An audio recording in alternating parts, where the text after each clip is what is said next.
Bonjour Clarisse, tu es Clarisse Cara et tu es neurologue au Centre Expert Sclérose en plaques à Montpellier.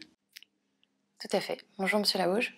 Alors, je vais te poser quelques questions qui reviennent fréquemment à la consultation chez une maladie qui est plus fréquente chez la femme. La question posée de façon récurrente est le problème des grossesses. Et une question revient avant d'avoir un enfant, c'est est-ce que la sclérose en plaques est une maladie transmissible aux enfants ? Alors, c'est une question qui est rapidement posée par les patients en consultation. Quand on parle de à quoi est due ma sclérose en plaques, ce qu'il faut savoir, c'est que la sclérose en plaques, c'est une maladie multifactorielle. Certains facteurs qu'on connaît, d'autres non. Donc, on est sur l'intrication de facteurs génétiques et environnementaux avec une grande part surtout de facteurs environnementaux. Donc non, ce n'est pas une maladie transmissible.